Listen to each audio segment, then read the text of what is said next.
આગામી 25 તારીખથી પવિત્ર શ્રાવણ માસની શરૂઆત થાય છે, જેને ધ્યાને લઈ રાજકોટ વિભાગ એસટી નિગમ દ્વારા રિક્ષા બસોનું છે આયોજન કરવામાં આવેલું છે, જેમાં ખાસ કરીને રાજકોટથી કેલા સોમનાથ છે, જસદણથી કેલા સોમનાથ છે, રાજકોટથી સોમનાથ માટે પણ છે, અને જન્માષ્ટમીના તહેવારોને ધ્યાને લઈ રાજકોટથી, મોરબીથી, અલગ અલગ સ્થળેથી, સુરેન્દ્રનગરથી આપણે દ્વારકા માટે પણ રિક્ષા સંચાલન માટેનું આયોજન કરેલું છે.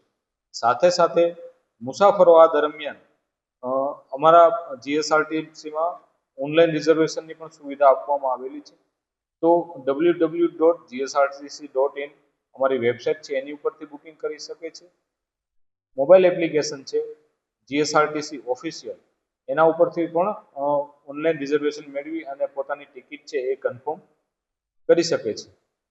તો આ તહેવારો દરમિયાન છે એ રાજકોટ વિભાગ દ્વારા છે ટોટલ 3 જિલ્લાની અંદર રાજકોટ, સુરેન્દ્રનગર અને મોરબી, આ ત્રણેય જિલ્લાને થઈ અને 50 જેટલી રિક્ષા બસોનું પણ આયોજન કરવામાં આવેલું છે. હાલ રાજકોટ વિભાગની એવરેજ દૈનિક આવક છે એ 60 લાખ રૂપિયા આસપાસ થવા પામે છે, પરંતુ તહેવારો અને રિક્ષા સંચાલનને ધ્યાને લઈ અને એપ્રોક્સિમેટ 70 લાખ રૂપિયા જેવી પર ડેની આવક છે એ રાજકોટ વિભાગની થવા પામશે તેવી ધારણા છે.